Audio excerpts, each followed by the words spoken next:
Okay. Hey, thanks for joining us. Thanks for taking the time this evening for an important talk about Afghanistan, what's happening now, and how the US has shaped these conditions through their ongoing war for imperial expansion. I'm Ani Raven Haynes, and it's my honor to introduce tonight's esteemed speaker, Professor Zahir Wahab.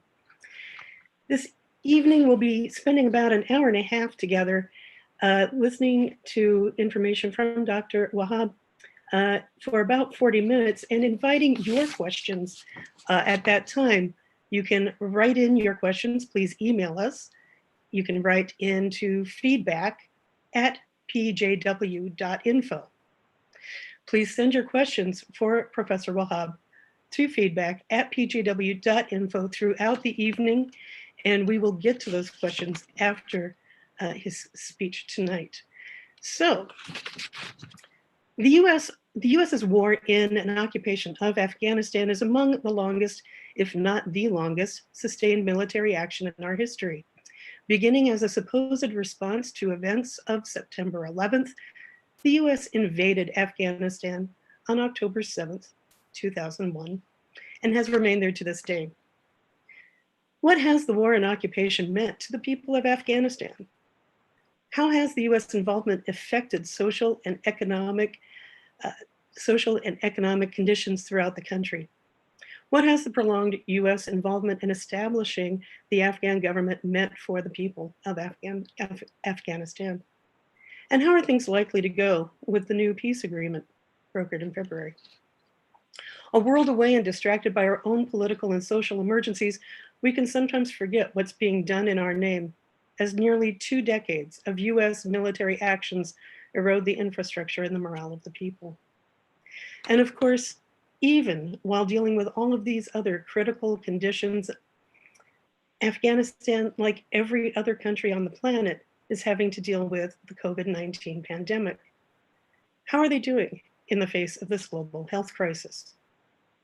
Dr. Hakim, who works with the Afghan peace volunteers in Afghanistan, recently wrote, during Afghanistan's lockdown, angry and hungry folk in Ghor province protested that corrupt government officials had redirected foreign food aid to themselves. They clashed with the police. 7 persons were killed. During Minneapolis lockdown, George Floyd was stopped, and under the forceful knee of a policeman, he was suffocated and killed. Like the people of Ghor, the people of the US are braving the virus to protest. That's right, the people of the US and the people of Afghanistan have this in common: to move forward, demanding liberation from corrupt governments and demanding a world based in justice and peace. How can we do this together? How can the people of the US support this effort in Afghanistan? As Americans and as people of conscience, we are obligated to learn answers to these questions. And we are obligated to stand up and say, no, not in our name. To that end, I want to thank the presentation's sponsors this evening. This, of course, has been coordinated by Peace and Justice Works and the Iraq Affinity Group. Also the co-sponsors, Veterans for Peace, Chapter 72, Eastside Democratic Club, and endorsers, the Portland Central America Solidarity Committee, and Individuals for Justice. Thanks to you all for your support of this important work. And now we would love to hear from Professor Wahab. He will help us answer these questions and fill in some more information for us so that we know how to take right action together. Professor Wahab speaks with us this evening. He's an Afghan American who taught at Lewis and Clark College for 4 decades before teaching at the American University in Afghanistan for 6 years. That ended in 2019. Frequently visiting the country before that, he witnessed the US occupation over the 18+ years it has been happening. Now he's back in Portland, and we are honored to have him with us this evening. Dr. Wahab.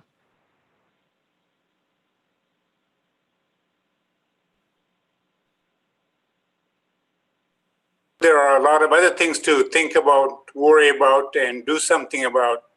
But this too is important. I realize that we're in the midst of a horrible pandemic. We're having serious economic crises. We have racial crises. We have police brutality. We have a central government which is not only inept and dysfunctional, but also sort of out of control. So I appreciate you being here this evening. I'd like to present a few points, and then I would like you to participate, ask questions, and make comments. First, I'd like to thank Dan and Annie for not just arranging this discussion, but also for their many, many years of struggle for the creation of a more decent and sane society. The title of this discussion today is the US and Afghanistan, a fateful partnership. What I'd like to do is to develop a few points and then open for Q&A and discussion. First, I'd like to sort of paint a picture for you to give you an idea what the situation is like on the ground in Afghanistan, social, economic, political, and military situation. And then I want to talk about how and why we got here to this point. And then I want to outline for you the social, economic, political, human, and military and monetary costs of this war, both for the United States and also for Afghanistan. I then want to talk about the three different dimensions of the US-Afghan imbroglio, and that is domestic conditions, regional conditions, and international conditions. I then want to briefly talk about the so-called peace talks that we hear about these days, or have been hearing about for the last 18 months or so. And I'd like to end the discussion with where we could go from here. As pointed out, I was born and raised in Afghanistan and then educated in Lebanon, New York, and California. And I have lived here for many, many decades, but I've gone back all this time. The last 18 years, I have gone back every year to work with the Afghan Ministry of Higher Education and Kabul Education University. For the last 6 years, I worked and taught and stayed at the American University of Afghanistan. And I can say that we were under complete lockdown for about 6 years.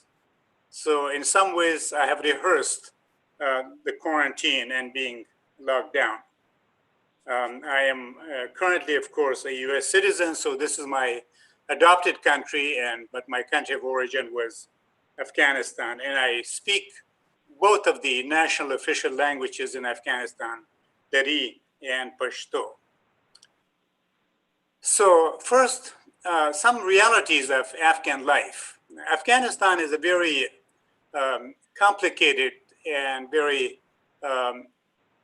heterogeneous society. One of the first things that you can see is actually enormous tension, either overt or covert ethnic tension. There are many, many different ethno-racial groups living in Afghanistan.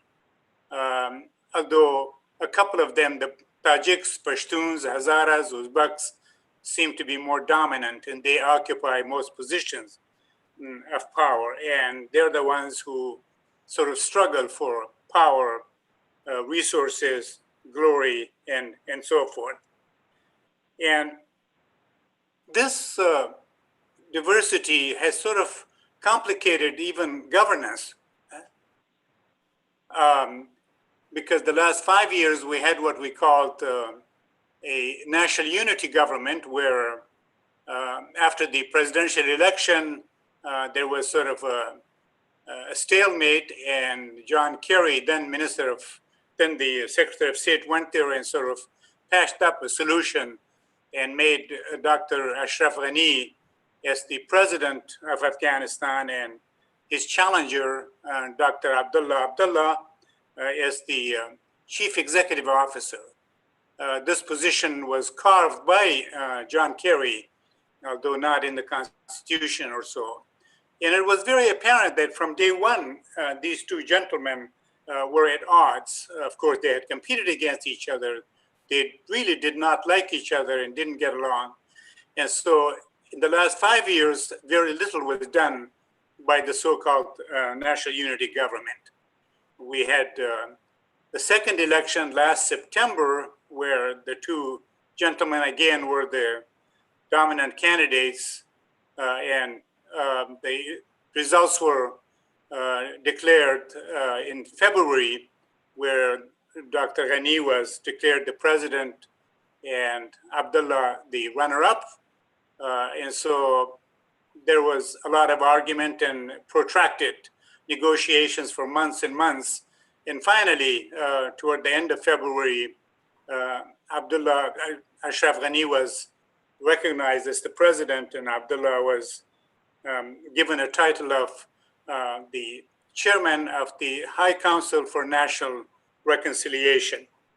The election, as I said, took place on September 23rd, and the cabinets have not yet been formed, in part because of the ethnic rivalries and ethnic tensions.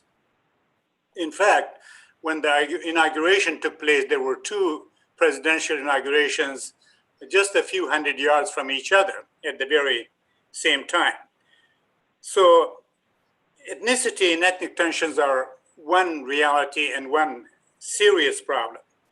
Second, the existence of warlords. The United States occupation and invasion led to the creation of many, many warlords. Religious people, non-religious, secular, inside the government, outside the government. And these warlords have enormous power because through, again, their access to the occupation forces and access to the government, they accumulated a lot of wealth. And actually, some of them have their own militias and prison systems. And these warlords, again, come from different groups, and they too are always struggling for power. Then there are the different mafias, national mafias connected to the international mafias. You know, there's the land mafia, the timber mafia, the foreign aid mafia, the marble mafia, the gold mafia, the charcoal mafia, and different kinds of mafias that monopolize contracts and also the resources in the country. In fact, some of these mafias are very active excavating mines, and the government has no control over them. And then the other problem is the enormous tension between what I call the secular tension, secular segment, and also the traditional religious sector. There's not just one Afghanistan, but actually several Afghanistans. City people are quite different in their lifestyle, their perspective, education, insights, entertainment, et cetera, from the country people. You can say that the country people, by and large, who live off and on the land, still live almost in the 18th century. So every time there is a discussion about even school curriculum, this tension between the modern and traditional sectors come to the surface. Next is the existence not just of the Taliban as an insurgent group, but also there are 18 other insurgent groups, the ISIS, the Qaeda, the Daesh, and many other small and large groups, some of them with direct connections with foreign governments.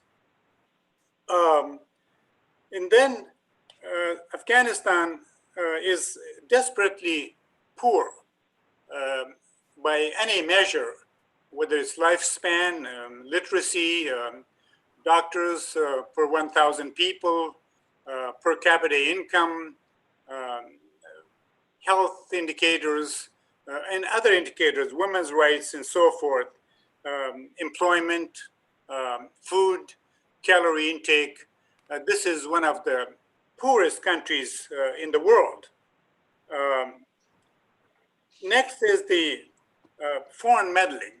There's obviously enormous foreign meddling. Right now, there are troops from not just the United States, but also from 43 other countries. There are an estimated 16,000 troops, but also for them, for every troop level, there is a contractor who could be from Afghanistan or one of these other countries or from so-called third countries.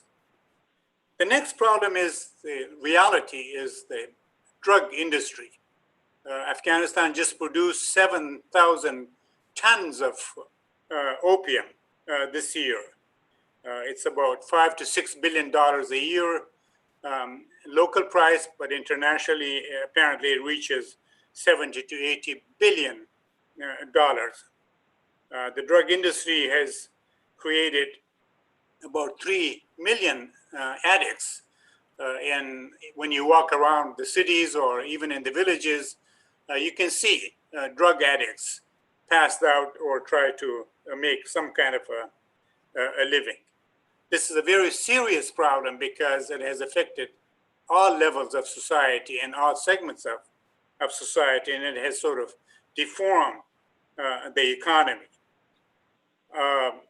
And then there's the problem of corruption. There was a report just out today, actually, by the Integrity Watch, saying Afghanistan continues to be the most corrupt country in the world. Afghans paid between $1.5 to $2 billion in bribes this last year to government officials. So corruption is a problem, whether you're at a university, a hospital, a school, a government office, talking to the traffic police, whatever you are, there's sort of a price, and you can purchase your way in and out of things if you pay the money. With it, of course, goes nepotism. That is, say, in Afghanistan right now, it's very difficult to get anything done, whatever it is, without either paying a bribe or knowing somebody. Crime is another reality. You're not safe in Afghanistan. In your house, in school, at the university, in the hospital, on the way between your house and your workplace, in your shop, if you're traveling, people get abducted or kidnapped in broad daylight, and they ask for ransom, and if you don't pay, it's just too bad, you could be gone. And again, it is being said that this, in essence, really is a kleptocracy, and where thievery is common, but also the crime, the hardcore, both blue collar and white collar crime. Militarily,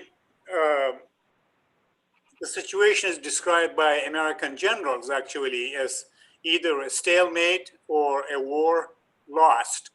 It is being said repeatedly, and I will elaborate on this for a minute, that Afghanistan, the Afghan war is the third defeat for the United States, Vietnam and Iraq being the other two. This is the third sort of defeat. There are some 16 to 20,000 fighting soldiers with a lot of air power.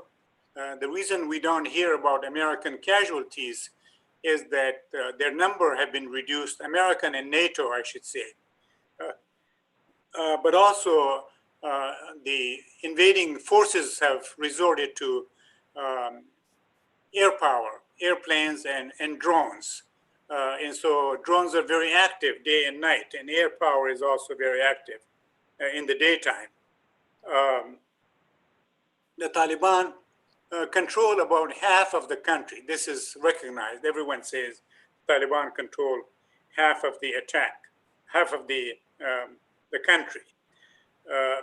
And so militarily, at one point in 2011, after Obama's surge, we had about 140,000 American troops and quite a few NATO troops.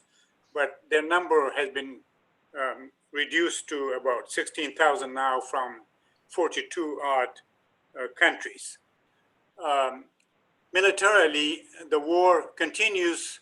It rages very viciously. In fact, even today, there have been bombings, attacks on both sides, from both sides. The fighting is mainly now the Taliban and the government forces and the foreign forces. There are hundreds of attacks every week from both sides. And again, as I said, the insurgents can target hospitals, schools, universities, mosques, homes, shopping centers, even sports events. And every year, it's not just the insurgents and government and foreign troops who are being killed or maimed, but also every year about 3,500 Afghans get killed. It is being said that Afghanistan is the worst place for children and for women, because men can run away, hide, or do something, but women and children are the ones who sort of stay in place, are stuck, and pay the price. Now, so all in all, the situation in Afghanistan from every perspective is so bad that, in fact, I found it very difficult, even though we were quarantined and heavily guarded at the American University of Afghanistan. But we had to go out every so often, of course, in armored cars with escorts and so forth. But the situation was becoming intolerable. And my wife and I, Tamina, we finally said we need a break. How did we get here? Well, you remember the so-called 9/11 crime, and then President George Bush's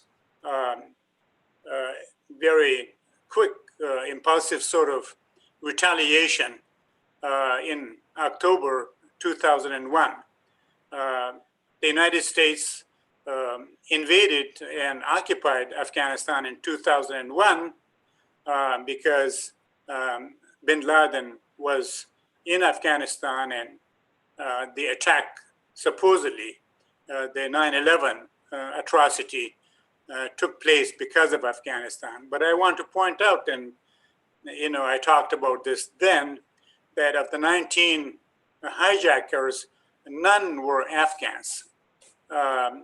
17 were Saudi Arabians and 2 were from other Arab countries.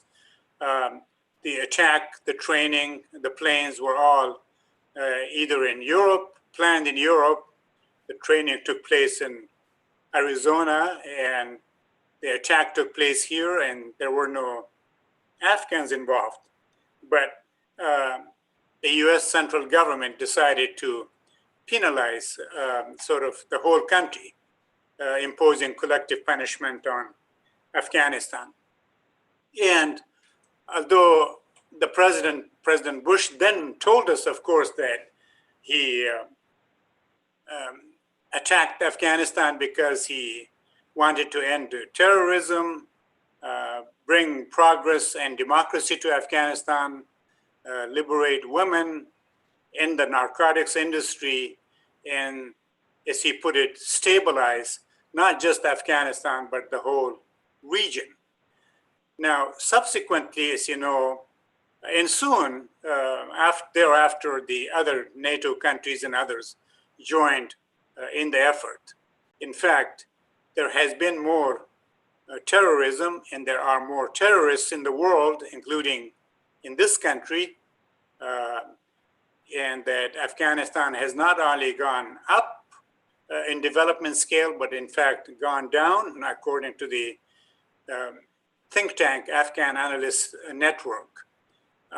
There's no stability in the region. In fact, the region is highly unstable, as you can see in the news just in the last 2 days, that the Russians are paying Taliban to kill Americans. In other words, not only there are multiple proxy wars, but the US and the United States seem to be directly dealing with each other. So that's the history, you know.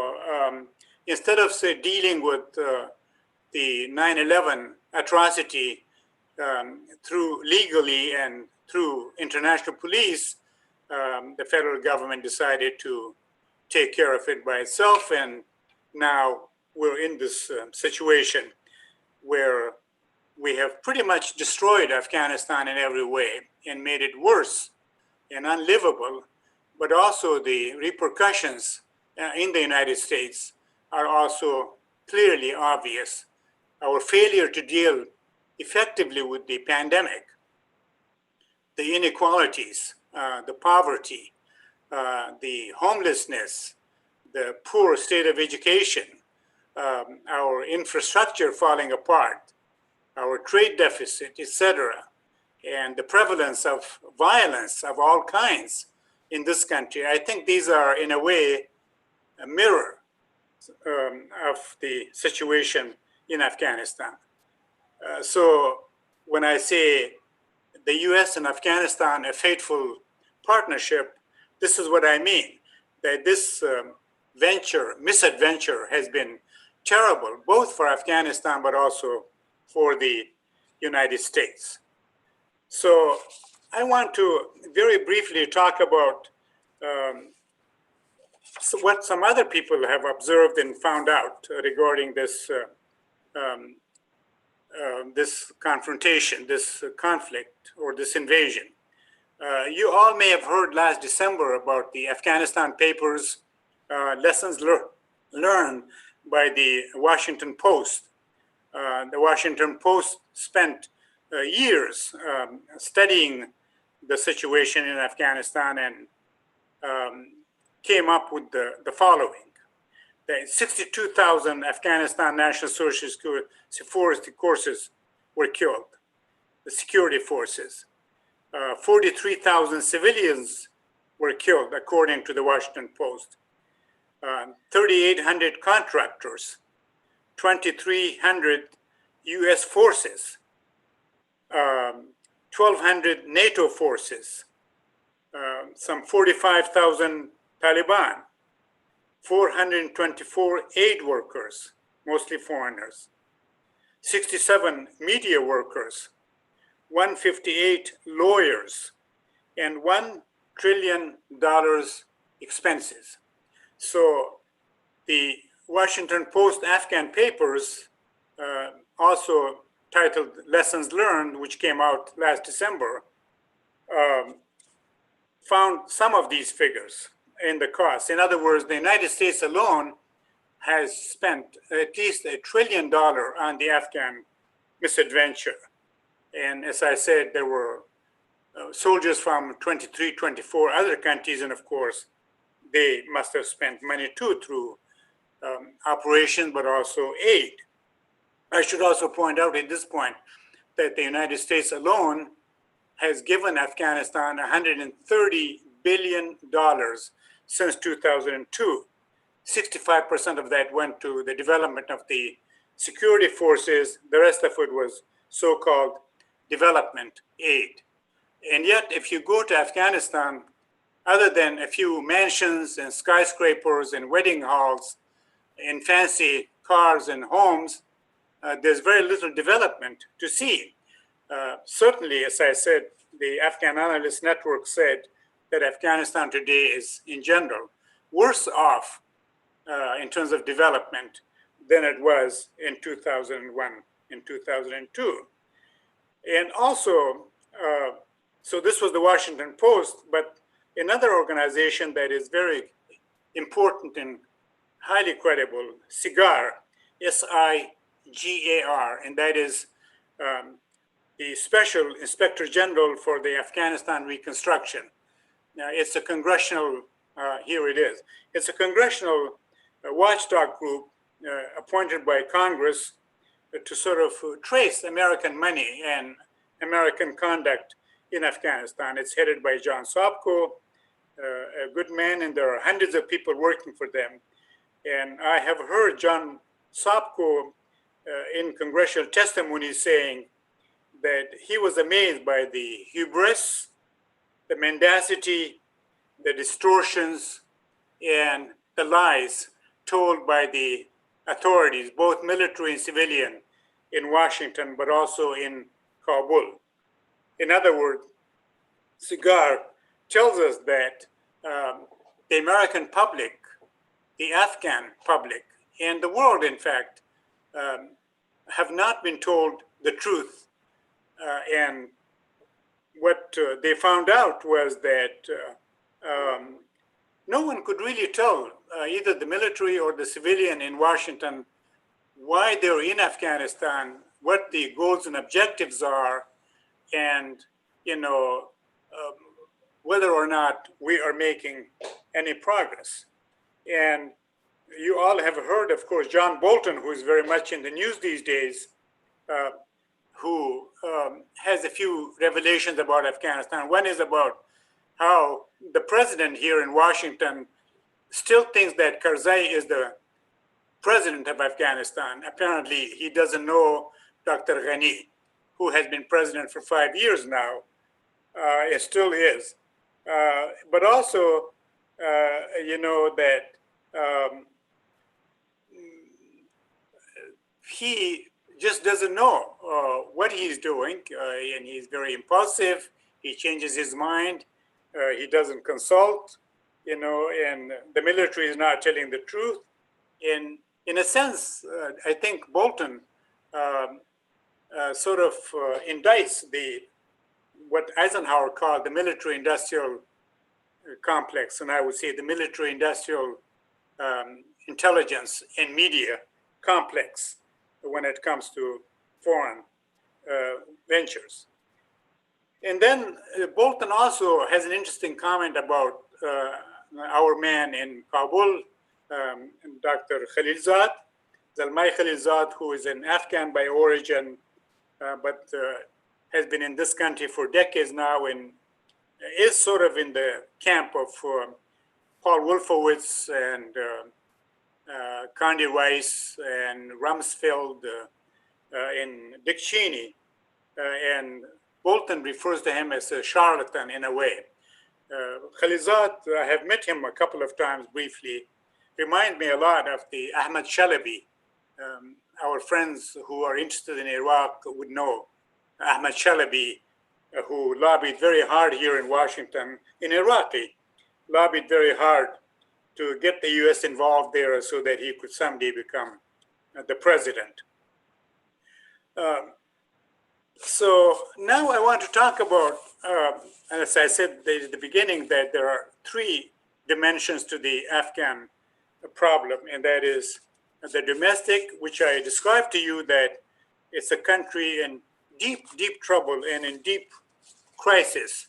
But also the second dimension is the regional, and that is Afghanistan now is really sort of a theater for proxy struggles between India and Pakistan, between Iran and Saudi Arabia, Iran and Pakistan, between the Central Asian countries, between China and others, between Iran and the United States, of course, between Russia and the United States. So Afghanistan, in a sense, really is a victim of its geography. All these countries regionally are interested in what is happening in Afghanistan. And I would have to say that from its very inception to this very moment, it's being observed that no Afghan leader really has been independent, autonomous, or self-determined. I should also add that in recent history, in decades and decades, no Afghan leader except Hamid Karzai has died peacefully but was either deposed or assassinated. So there are many regional factors where they impinge on the situation in Afghanistan. And then there are international global factors, and that is, say, the international global dimension of Afghanistan. Because of its location, because of its strategic minerals, lithium, uranium, gold, etc., and because of its proximity to Russia, China, Iran, and so forth, uh, everyone seems to be interested in Afghanistan. So we had people from New Zealand, people from Jordan, troops, that is, Canada, countries far away, Poland, Finland, who you don't think that they would be interested in Afghanistan, but they are. So internationally, the US, as I said earlier, Russia, China, and Europe have colliding interests and agenda in Afghanistan, and they will not leave Afghanistan alone, and they haven't left it alone. The United States needs an outpost in that part of the world, so that from which it can supposedly launch attacks on its rivals, China, Iran, Russia, etc. And also, I would have to say Afghanistan is sort of afflicted by the so-called resource curse. That is to say, it's a victim of its own resource riches. Lithium and lithuanium are apparently important, and everyone wants them, everyone needs them. And so people are trying to establish a foothold, direct presence, or at least a hegemonic presence in Afghanistan, so to have either access to these resources or perhaps deny access to its rivals. In other words, Afghanistan has become really the theater for geostrategic clashes and interests. Peace talks. We hear a lot about the so-called peace talks for the last 18 months or 20 months or so. As we know, President Trump would like to be re-elected. I shudder. And he needed one sort of victory, I think, in international affairs or foreign relations. And Khalilzad being in the camp, and I think being sponsored by some of these people that I mentioned to you, Dick Cheney, Rumsfeld, Condi Rice, Paul Wolfowitz, and Mr. Rumsfeld himself, that Khalilzad sort of approached the White House, I think, to see if he can serve the president. And the president, of course, needs a success in foreign affairs. So Khalilzad began these talks in Doha, Qatar, with the Taliban. I want to remind you that Khalilzad actually lobbied during the Clinton administration for the American government to recognize the Taliban and give them diplomatic credibility and also establish relationships. But then things went wrong. But that had to deal with the UNICAL and pipelines from Central Asia through Afghanistan to India and other places. So Khalilzad has been talking he was talking to the Taliban about just the troop withdrawal. Trump is on record not liking this war. He tells us, and would like to end it, and he calls it Obama's war and other people's war. Khalilzad approached him, and he was given this task, and Khalilzad had first, for months and months, he was talking to the Taliban about the American troop withdrawal and how that can be accomplished. And then leaving the Afghans and the Afghan government completely out of the picture. Finally, the Afghan government, Dr. Ghani, got very angry, saying, you're undermining us, and you're undermining, in a way, the U.S. presence. Uh, this is our country, it's our future, and we need to be involved, and we should own this process. So then he included things like, a ceasefire, uh, a disarmament, intra-Afghan dialogue, and American troop withdrawal, and other sorts of guarantees coming to a solution, maybe a coalition government or something.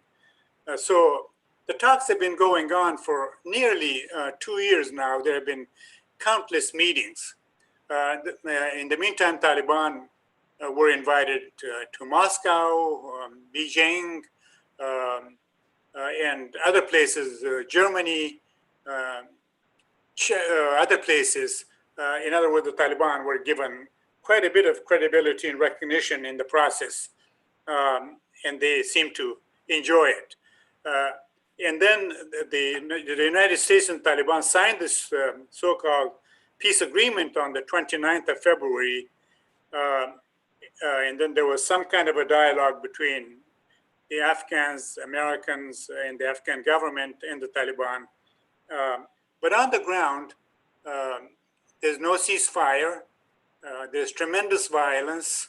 A lot of people, thousands of people are killed on all sides. The insurgents, the Taliban, the Afghan forces, some foreigners, and of course, thousands and thousands of civilians, innocent civilians who are caught in the middle.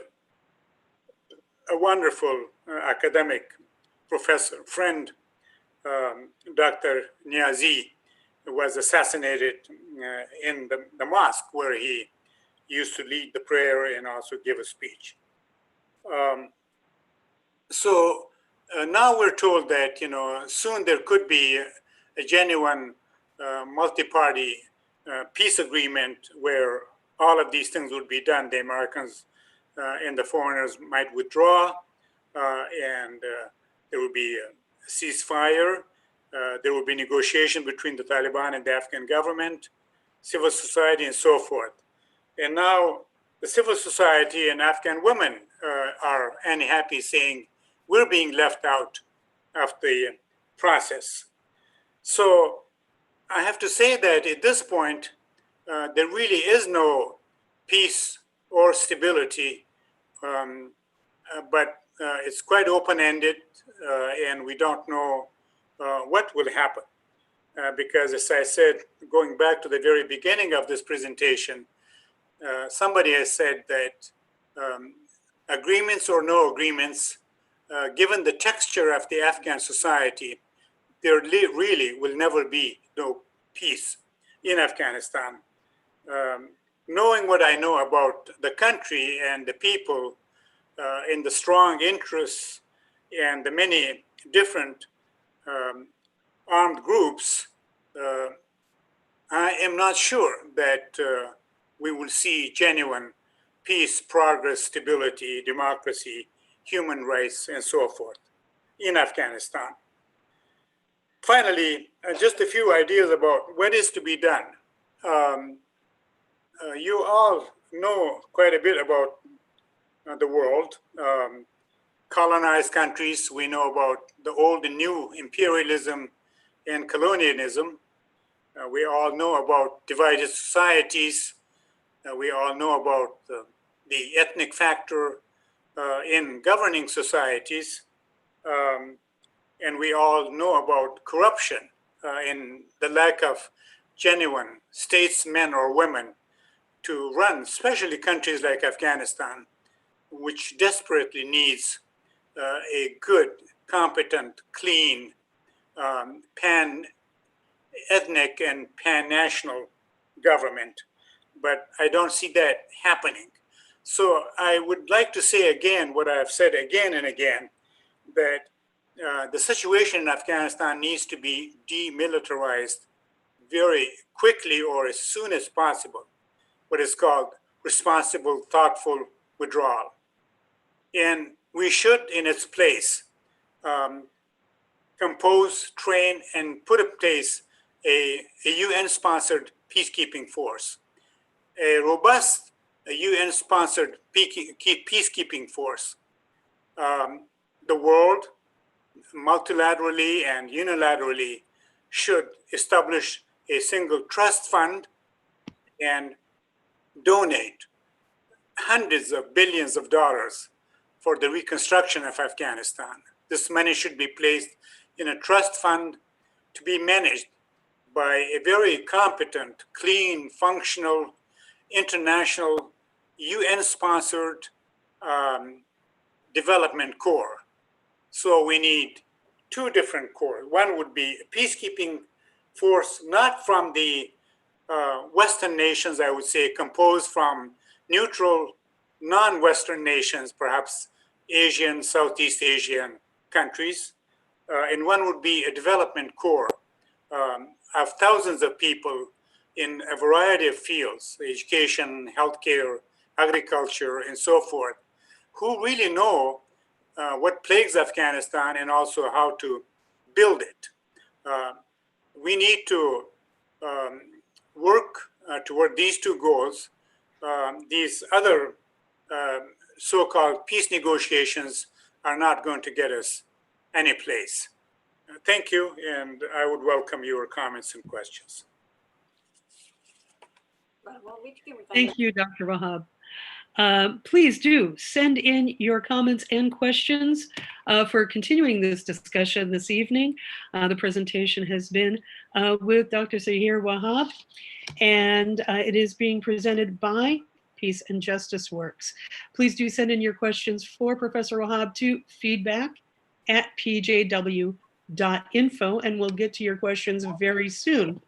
As I had mentioned, this evening has been organized by the Peace and Justice Works. It's co-sponsored by Veterans for Peace, Chapter 72, the Eastside Democratic Club, and endorsers include Portland for Central American Solidarity Committee and Individuals for Justice. You know, Peace and Justice Works has been tireless in organizing for peace for nearly 30 years.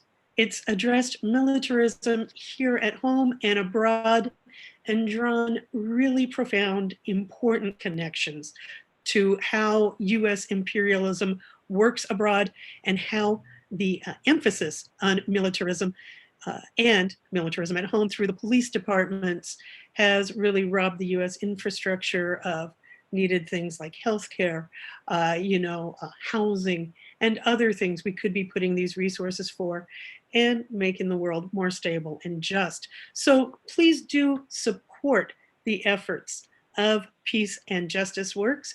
You can do so by donating.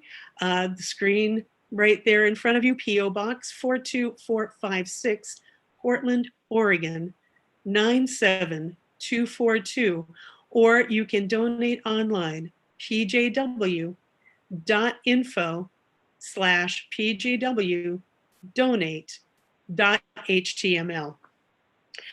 You know, Peace and Justice Works acts as an umbrella organization with focus groups taking actions in areas that are so very, very needed, like Portland Cop Watch, a very long-running chapter.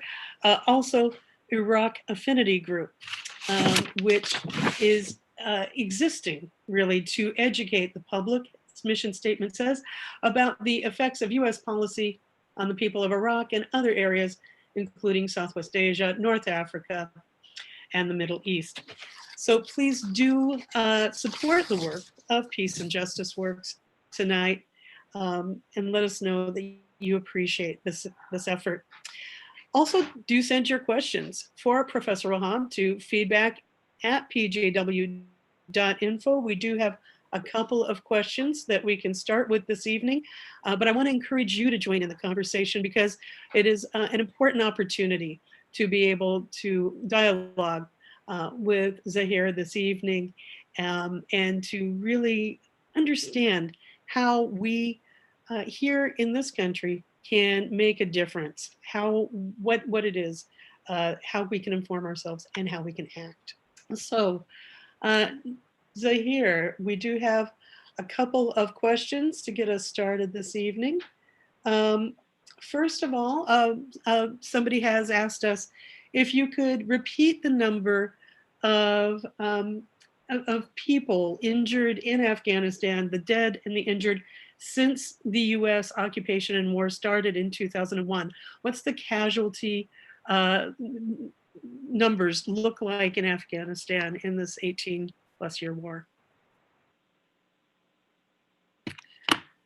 Oh, Dr. Wahab, I'm afraid we can't hear you.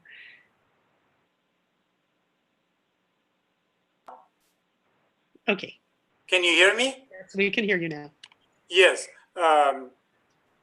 What I've seen, the figures, the cost of war and the Washington University, they estimate that since 2001, at least 135,000 Afghans have been killed, and that many, many more have been injured. That's what I know. The casualties are enormous, and you can see them. I mean, when you walk around, you see a lot of amputees. Afghanistan is also known to have actually the highest proportion of widows and also orphans, which indicate that something has gone wrong with the family. So it is in the hundreds of thousands. That's what I would say. There's a follow-up question to that, and that is, what is the current situation with landmines or the sort of ongoing effects of a war? Well, it's terrible, as I said. It's for one thing, it was perhaps the most mined country in the world. There are mines exploding even from the time when the then Soviet Union was there between 1979 and 1989. Afghanistan's terrain is such, that things can get moved. You have floods, and you have, all kinds of movements and mobility, and so bombs can move, and there's no map being left either by the Soviets or the then Mujahideen or the Afghan government. And now you have the American and its allies, NATO, and so forth. So if you're in the country, I'm astonished actually, that there's so little coverage of Afghanistan in this country, but it's understandable, but not excusable. But if you're in Afghanistan, you do hear one way or another, there's a very thriving free press, radio, print, and television, and you do hear about children, men, women exploding, bombs exploding everywhere. But the landmine work continues, except that I know that the organization, both the foreign and the domestic, who are engaged in mine clearing, are not getting the support that they need. And sometimes their people get attacked actually by the insurgents. Sometimes, there are other issues. So it's a very live issue. There are a lot of landmines, but also improvised explosive devices. It's very easy and plentiful now to actually make very crude bombs, and this is being done all the time. Every day, people get killed. Dr. Wahab, how many mercenaries, do you have an idea how many mercenaries the US has in Afghanistan, as well as how many regular soldiers are currently there? I know that there have been a couple of times where Obama had the troop scale down, and we've heard of the same with Trump. But do you have an idea of current numbers? Yes.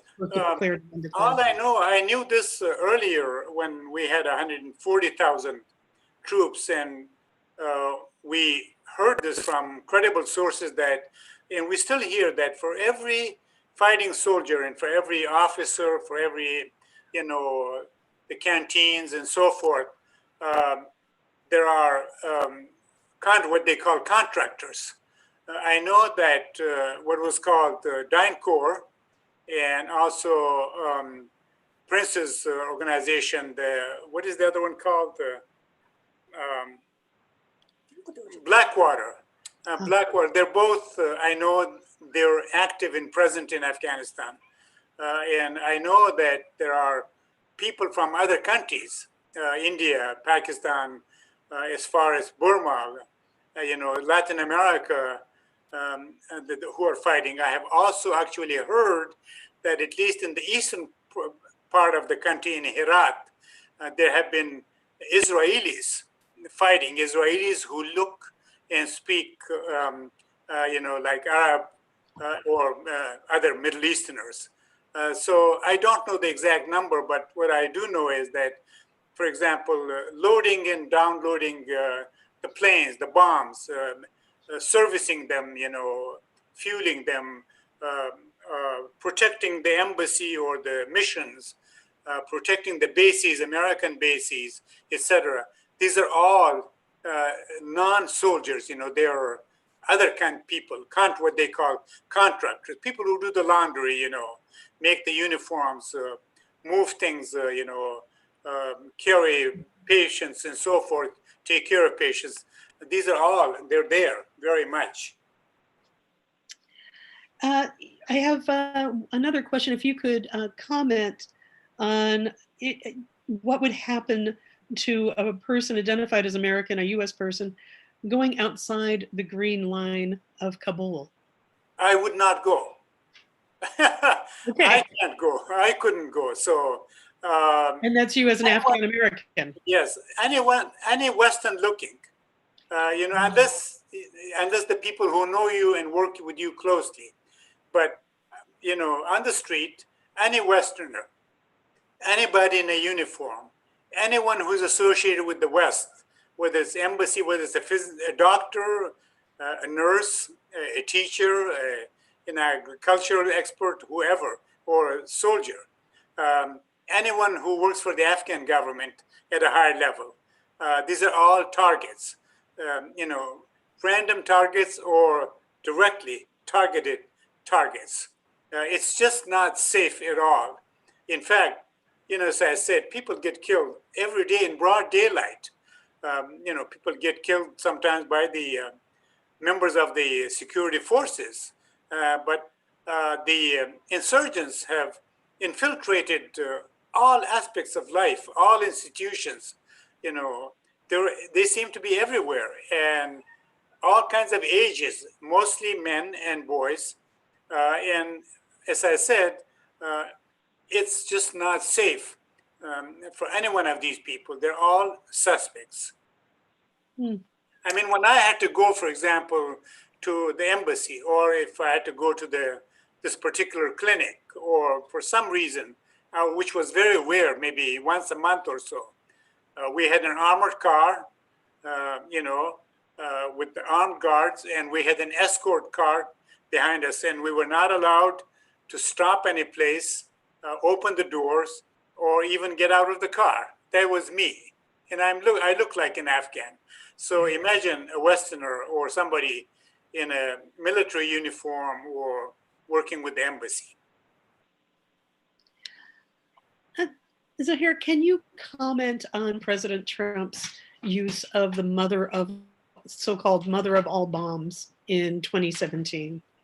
Yes, and Acha, this was, it was the heaviest, apparently one of the heaviest bombs used. I should also point out that the Americans have actually dropped 7,000 bombs this year alone, in a year, 7,000 bombs. So it's very common, and a lot of innocent people. In fact, I was just reading today in the news, in Farsi and also in Pashto, that this village or this ranch was bombed and so many people were killed. But this particular bomb, I forget the name of it, was dropped, and the consequences were, and I saw pictures of it. I remember seeing pictures of the trees decimated, greenery gone, sort of a huge crater. It had created an enormous crater, and people being hurt, and also some who were close and did not move were killed. Although, as you know, The nearby villagers were told that something was going to happen and they should move. So some did and some didn't. We also know deformities. This is a silent problem, but it's a really common problem that because of the heavy use of bombing for the last 18 years, the explosives, of all types, and the chemicals in the air, etc., there are so many birth defects. It's uncommon, it's unbelievable, especially in Jalalabad, in that area where that particular bomb was dropped. You also see a lot of people getting sick. Cancer apparently is going up enormously in the areas where there's more fighting, for example. So these are some of the signs. I have a question from Nancy in North Portland. Nancy writes, PBS NewsHour is one of the few media that ever mention Afghanistan, and the channel has one decent correspondent that has been there and gone to the Taliban area. They seldom have representatives of the peace movement on the program about military spending or hostility towards Venezuela or the war in Afghanistan. Yes. They finally had Andrew Besovich on about the military budget the other day. Yeah. She asks who you would like to see as a peace advocate on public television. Who do you think has a good analysis? I think you just mentioned Andrew Besovich, whom I have known for a couple of years now, his work. He used to be a lieutenant, I think, and his son got killed in Iraq, and now he's a university at Boston University, a professor.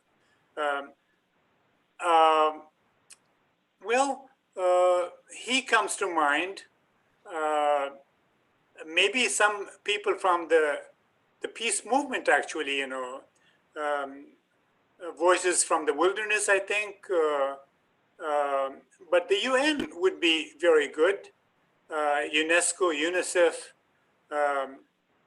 And in this country, I have to say, there isn't a lot of faith and trust amongst people in the Americans. And so Americans are sort of suspect.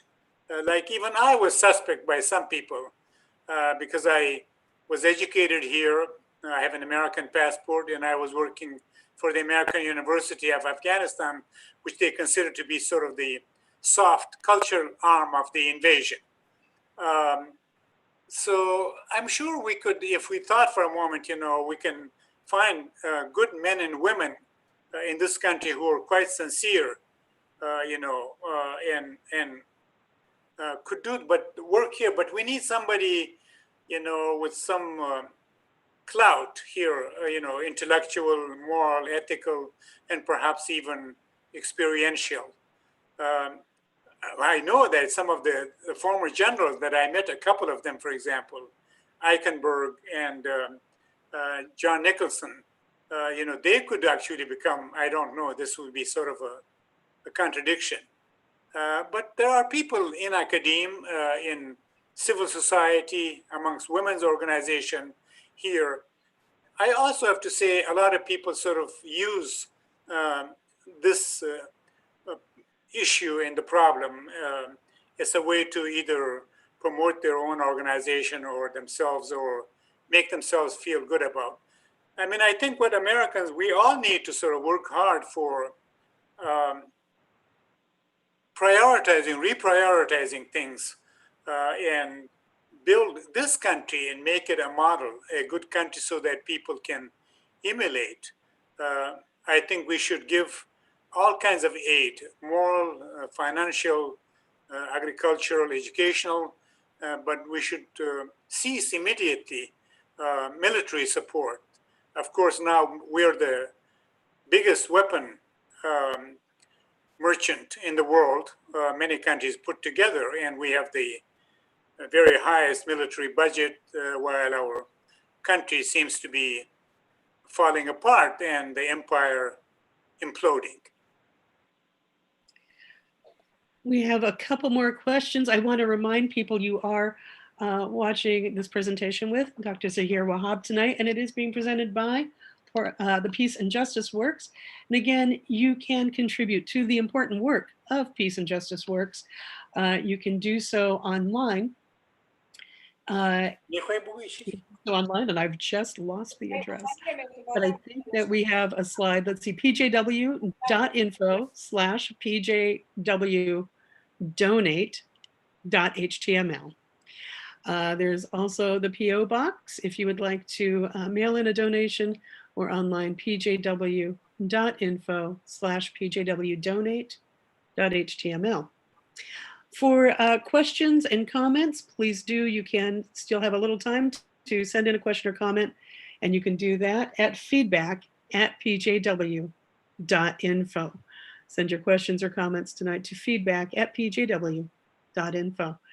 All right, David writes, how can Afghan people get beyond their ethnic differences to actually come together and form civil society?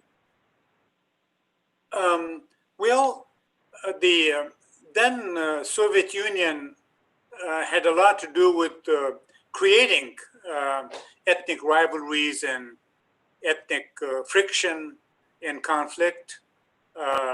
And the Americans simply expanded that and strengthened it. And so at this point, one is because no work is being done on bringing people together. Instead, there are wholesale television networks who just do that. In fact, sort of advocate and promote either ethnic differences or collisions or friction. For example, very little is being done in the education system to bring people together, little in terms of civil society. And part of it is the Afghan geography of Afghanistan. It's a very mountainous country with very poor communication and transportation network. So people are very isolated from each other. They're very separate. You can sort of be born, live, and die in the same village, actually. And there are these clusters, when people name a province or a state, you know who the dominant people are there. So it's sort of a historical reality in that people sort of stick together and they stay isolated. But also, no government, at least in the last 18 years that I have been there, I have not seen serious work being done to promote ethnic harmony and inter-ethnic harmony and bring people together. But what could, and there are a lot of civil organizations, there are quite a few foreign NGOs. At one point there were 1,000 non-governmental organizations, about half of them foreign, all kinds of foreign organizations from everywhere, government, non-government, even military. But very few of them have undertaken this issue. So, even when the parliament had its election for the Speaker of the House, a fist fight broke out. It took weeks and weeks, actually, to find between the different ethnic groups to elect the Speaker of the House. The same can be said if you go to a ministry and say the minister is from this particular ethnic group. Pretty soon, in a month or so, you will see that most people in that ministry building look like the minister. People make fun of each other, their languages, and mostly certain people live in the cities, other people live in the countryside. Mostly some people do agriculture, others do service jobs, industrial jobs, and technical jobs. In short, not much is being done, either by the foreigners or by the Afghans themselves. But I think what needs to be done is really serious work by all these organizations throughout through the school system, the universities, the mass media, the social media, and practical experiences. Like I hear a lot of good things about the Arabs, the Palestinians, and the Israelis. I know people are experimenting with people living together, youngsters, and so forth, working together, living together, and trying to understand each other. This can and must be done in Afghanistan too, but no one takes the initiative because it's such a delicate and such a sensitive issue that people become very self-conscious. Um, so,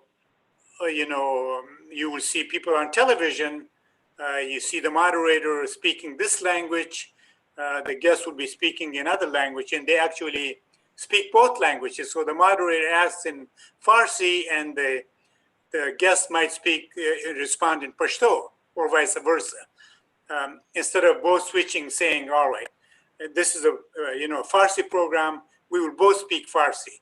And most educated people speak both languages. And actually, in terms of features and appearance, most people look alike, except the Hazaras and the Uzbeks and the Aimaq perhaps look differently, decidedly different. The Tajiks and the Pashtuns look very similar. There should be no problem, but there is. And as I said, it's never very far from the surface, whether you're talking about a student government election, Speaker of the House election, positions in the cabinet, for example. So we had election on the 23rd of September, but the cabinet of 27 or so ministers has not been formed yet, because the arrangement now is between Ghani and Abdullah that each will appoint 50 ministers, and there simply is no agreement. And you can see Ghani appointing mostly Pashtuns and Abdullah appointing mostly non-Pashtuns. So, as I said, this is very explosive, because when you look at other countries, whether it's Lebanon or Syria, Iraq, even, ethnicity does matter. We won't talk about India, and China, but it's a serious issue, and it must be confronted head on. Thank you for that. We have a request. Would you care to comment, Dr. Wahab, on the accusation that Russians are paying Taliban to kill US soldiers? This has been sent in by Curtis. And also he asks if you would like to make any prediction about what the future holds for Afghanistan. Yeah, well, they're two different questions in a way, but related actually, because I have read the New York Times article fully, and I, read some mailing from other sources. I'm not surprised at all, and I really think, although it's being denied by the White House spokeswoman, saying, well, the president or the vice president were not debriefed. It swirls all around it, but if not then, why not now? They should get debriefed now.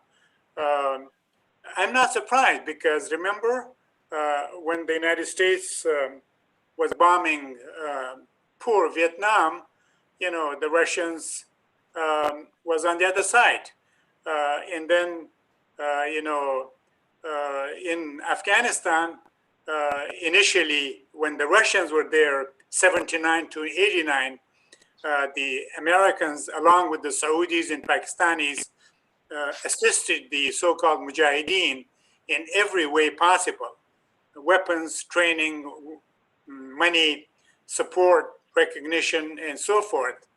And the Russians, withdrew, as you know, in February 1989. Rather humiliated. And Mr. Putin and the Russians, are very proud people, and I think they would like to get even and reestablish Russian position, at least in that part of the world and throughout the world. So I am not surprised. I actually happen to believe it, and I don't think it was limited. It was probably very vast. And it's not just the Russians, as I said, the Iranians are up to their neck in Afghanistan in every way possible. In fact, Mr. Qasimi, who was assassinated at the Iraq airport, had a special division working in Afghanistan. Pakistan has been involved all along. In fact, Pakistan is a major problem both for this country and for Afghanistan. And people don't, in that part of the world, not just the Afghans, but others, including the Pakistanis who are being fed by the Americans, don't like the Americans to be in dominating nations, governments, policies, etc., in that part of the world. And certainly, I think the most vicious competition now is between the United States on the one hand and Russia on the other hand, and China and Iran. And as you know, in the northeast, Afghanistan borders China in the Wakhan area. And as you know, in the eastern part, Iran borders Afghanistan. The Central Asian countries, Uzbekistan and Turkmenistan and Tajikistan border Afghanistan. And of course, there are, you can say, Russian satellites. So, the Russians from Brezhnev to this moment don't want any major power to be present in that part of the world, i.e. Afghanistan. And I think they would like to bloody the Americans' nose as much as they can, and they lose very little. And that's what intelligence agencies are supposed to do, sabotage. So I believe it. I think it's happening. It's just recognizing it, but you also understand why Washington pretends like they didn't know and don't know. Right. Well, Bob from Southeast Portland asks, what would happen if the U.S. immediately removed its entire military presence from Afghanistan, all armed forces and contractors? Would that be a positive or not? No. I think as Colin Powell used to say, remember that you broke it, you fix it. You dropped it, you own it. So the Americans have committed a major, not the Americans, the American central government has committed a major crime, I would say, of the century, and continues to do so. And the Americans have wrecked a country because, as I said, I shouldn't be sitting here, but I should be sitting where I was born and raised. But the American presence and its allies have made Afghanistan unlivable in every way possible. And so they are responsible now to see it fixed. But you don't fix the country by bombing it to the Stone Age. You fix it through experts, money, material, technology, education, skills, goodwill, and so forth. So I think I would be for a quick American and allied withdrawal, a quick but gradual withdrawal, and working seriously on building the Afghan institutions, from military to civilian to education to civic to women's organization and so forth. Because right now, as I said, if the foreigners withdrew, for one thing, the Taliban will be in Kabul in about a month and a half. So that would be one issue. The other would be that there would be multiple civil wars in Afghanistan between different warlords representing different ethnic groups and different interest groups, and between different segments of society, the modern and traditional. So immediate total withdrawal would be a crime on top of the crime when you created the myths. But a gradual, responsible, thoughtful, phased out withdrawal, and being immediately, in fact, replaced by the UN-sponsored peacekeeping and development force. And I just want to, answer the question earlier. You said Afghanistan's future. It's hard to tell. None of us knew about this pandemic. I certainly had no plan on walking into a pandemic. I had all sorts of ideas and plans, but here we are. So, but a lot of thought, serious thought, and a new creative thought, and serious new creative action, and rather expensive action is needed. But even now, the American government gives the Afghan forces $5 billion a year, And my information is that the Americans spend about $10 billion a year on its forces now in Afghanistan. So that's about $15 billion spending on the military. I would say, spend most of that money on development. And once people become, as they say, middle class, you don't need any police or any prisons or anything. They will take care of themselves and each other.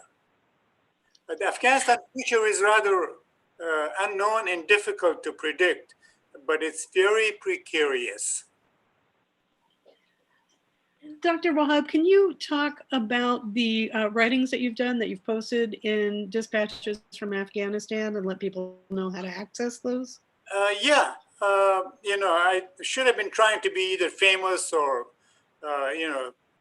make money, but I wasn't thinking that. And as I said, the 18 years that I've been going was working with the educational institutions and working largely with the University of Massachusetts, Amherst, who have had programs there.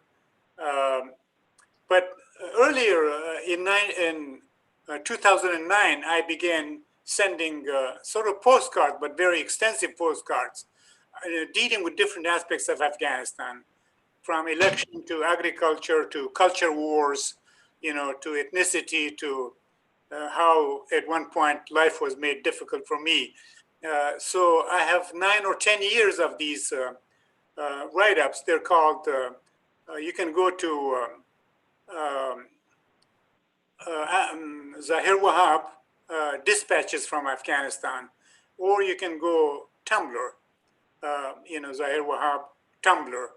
And some of them are quite extensive, but I think very thoughtful and very informative. So people who are interested in this might want to look at those.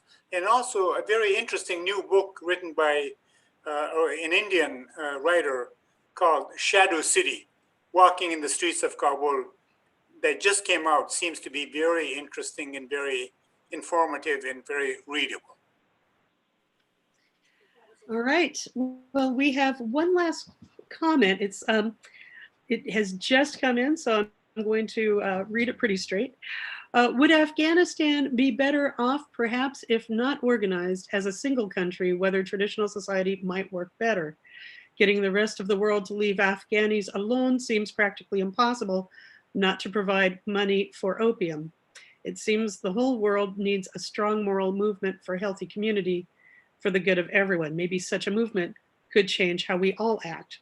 Western powers certainly oppose any such movement, but perhaps it's up to people's movements to arouse the public, to insist on taking charge for moral revival.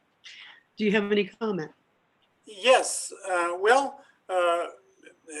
dismembering Afghanistan is stupid, and it hasn't been done in 250 years. It would not be viable, and there's no need. And I don't think that the Afghans, as much as they hate each other maybe, but they don't want to be dismembered, although you hear talk about it sometimes in certain quarters. That we shouldn't think about that unless we want to dismember the United States as well. Yes, the world needs to unite. I think it's our collective responsibility.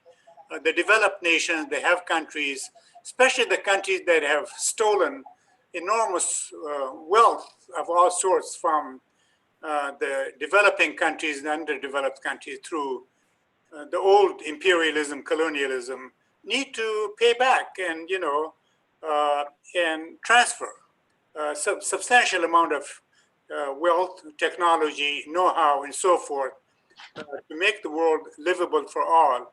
So then we don't have all these immigrants and walls, etc. Because people don't necessarily leave their places of birth voluntarily unless they're pushed out by some factors.